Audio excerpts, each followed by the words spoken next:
Hi, everyone. Thanks for tuning in to the 2021 Parkside Women's Basketball Preview presented by Hampton Inn & Suites. I'm joined by head coach Jen Connolly, who's in her third year now for the Rangers. Now, Coach, I know obviously it's been a lot different preparing for this year than in years past. So maybe just talk to us, tell us about how the team has progressed during practices and workouts over the past couple of weeks.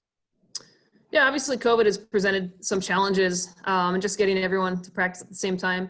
So we followed our protocol and had pods to start, and then we started our regular season, our official practice, a little bit after our normal October 15th start date, but it's been great to have everyone working out together. And honestly, it's been relatively normal with the exception of we don't have any games in the first semester. And so I think that by us having a January start date, it's allowed us to, I think, get everyone up to speed, which has been really important. Because I think with the protocol and the delay of things, I don't think we would have been ready for a November start. So, we do have 9 players this year because of COVID. We've had some opt-outs. And so practice has been a little bit shorter than normal, but it's been really good. The energy's been great. I've just been really happy with our teams.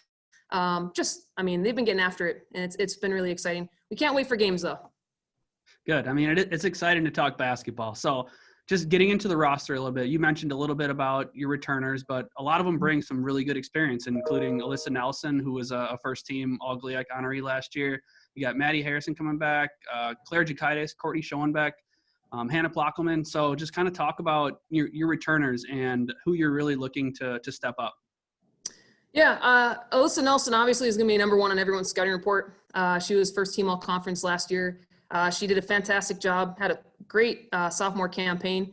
But she, during COVID, during the summer, she came back in even better shape than what she had as a freshman and sophomore. So obviously we're expecting big things from her, but, she's got support too. I know last year Finn was first team all conference and she came back and it's time for other people to step up, and Listen Taylor did a great job of stepping up. And we expect the same thing of not only our returners, like you mentioned, Claire, Courtney, Maddie, and Hannah, but from our newcomers as well. So Courtney and Claire last year, they were D1 transfers, and I just can't tell you what a difference being in our system. They come back with more confidence.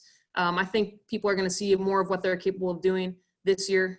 There's just so much more confidence and comfort, and they have a good understanding of whatever expectations are. And then Maddie, this is her third year in our system, but last year was her first year that she had substantial playing time. And so, again, that confidence piece really speaks volumes. And she came back with her shot looks fantastic. She's ready to go. And then Hannah Plockelman, I know people, across the league, they maybe forgot about number 32. It's not going to take them too long before they remember her, because she's come back in fantastic shape too. And last year, she was going to be a big piece of what we were going to do. And unfortunately, she had a season-ending injury, but she used that time to really develop her game, her outside shot, worked on her handles, so she's ready to go. So we're seeing things practice today that we weren't seeing as a freshman or even as a sophomore in the short time that we had with her last year. And then our newcomers, obviously, we've got a lot of experienced new transfers that came in. So Alexis Vaughn, she's a D1 transfer from Grambling. Her court vision, she's going to step in at that point guard spot for us. Her court vision, her ability to knock down shots. She's just a fantastic player. So we're excited, obviously, to see what she brings. And then Limia Kirk's a JUCO transfer from Utah State Eastern. Fantastic shooter. I think she shot about 40% from 3. So she can definitely knock it down. She'll play some backup point for us as well. Maya Ladaforce, she's a 6'2" post player from Hawaii Pacific. She has guard skill set. She can knock down threes. She can go off the dribble. She can post up. Kind of do it all. So we're really excited. And then Kayla Bohr is our freshman, our only diaper dandy for this year. And she's doing really well too. Finishes. She's a pit bull. She's going to finish well around the basket, rebound well. Reminds me a little bit of Eichler. She's very physical and hard-nosed. So for us, it's just a matter of getting the 4 newcomers on the same page. And they're doing a really good job. I feel for them with COVID, and the protocol and the way we do things. It kind of, we had a crash course on our motion offense. And so they've done a really good job of picking it up, and it's just a matter of us getting them on the same page. That's good. You kind of went into a couple of my questions there, talking about Hannah Plockelman and talking about the newcomers. So I'm glad that you got into that for me. But let's just talk about the whole roster as a whole. What do you think are some of the biggest strengths of this team this year? Yeah, that's a really good question. I think for us, our athleticism is one thing that's going to really stand out. Our post players, I mean, they are so quick. We're anticipating to be able to run a lot more in transition this year. I know we're not as necessarily deep since we only have 9 players on our roster, but 1 through 9, we can go. And so I think we'll play more up tempo. Our ability to do what we want to do on switching, like our post players can defend every position, which is exciting. They're doing a really good job of picking up and understanding our defensive rotations and our philosophy. And then offensively, it's going to be interesting. I know we've struggled with lack of size in the past. With Finn, we had Finn, Claire, Maddie. Courtney did a great job battling inside for us last year. Unfortunately, Hannah was out with an injury. This year, we've got 6'2", 6'1", 6'1", 5'9". Like, I feel like we've got more depth at that post spot. So I'm actually anticipating that being one of our strengths as well. Good. And then kind of moving over to the schedule, we're slated to get started here on January 9th at home against Northern Michigan. And I was curious about how your coaching strategy or preparation really changes, just knowing that it's a conference only season and you're going to be playing the same team on back-to-back days. Yeah, I'm intrigued by that as well. The back-to-back night thing is something that we experience when we do a crossover challenge. And I know it's tough to play such quality opponents, and that's all you play. But for us, we make sure that when we do schedule non-conference games, we play great opponents too. So every game to us matters. And so when you play a team of Northern Michigan's caliber right out the gate, I mean, we try to simulate that by playing, like last year we played against Truman State, which they're one of the top teams in the GLVC. We played against, Quincy, Alaska Anchorage, who was top 5 last year. And so, the quality opponent, we got to make sure we're ready to go for every game.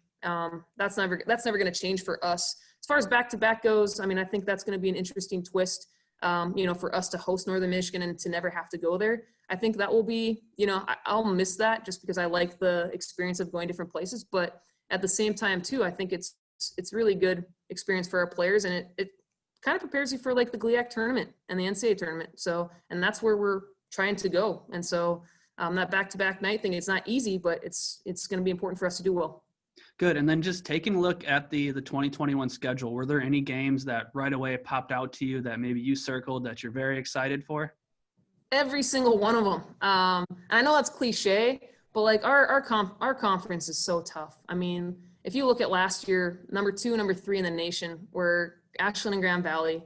I mean, every team is tough in our league. Ferris State, obviously, they won the division last year, but every single team in our conference gives us a good game. And if you don't come ready to go, you're going to have a loss. So Northern Michigan, they're tough. I mean, I can go down and just down the list. We're playing our division opponents, every single divisional opponent, which is awesome. And then we play on the other side, we're playing Ashland, who won it, Grand Valley, who was ranked 3rd most of the year, Saginaw, and then I'm forgetting one there, Sean. I can't remember who else I'm forgetting there, but every single team is good, and we just got to make sure we're ready to go. Oh, Wayne State was the other one, and we split with them last year, so we got to be ready to go. Good. And yeah, the Rangers are going to have home weekends against Northern Michigan, Grand Valley, and Ashland. So be sure to check in on the Parkside Sports Network, catch all those games. Now, Coach, just kind of to wrap everything up, what are you really looking for this team to accomplish or achieve in 2021? Yeah, that's a great question. For us, it's going to be interesting with COVID. I'm not exactly sure how this whole season, it's not normal. You don't know what to really expect. Kind of tease with some of my coaching friends. We're going to have some experience with what it's like to be a baseball or softball coach, where maybe the opponent that you play on the weekend, maybe they're out, and so you're now scrambling for another game. For us, as always, it's always just to be the best version of ourselves, make sure that we're getting better each day in practice. And so we can put ourselves in position where we can compete for a GLIAC championship, where we can compete for an NCAA tournament. And that's our ultimate goal, obviously, is to get better each day and then compete for something special. So if we can put ourselves in position to do that, I'll be very happy. Awesome. Well, Coach, thank you so much for joining me. Fans, be sure to catch all the home games on the Parkside Sports Network, and be sure to follow the Parkside Rangers on social media for all the latest news and events.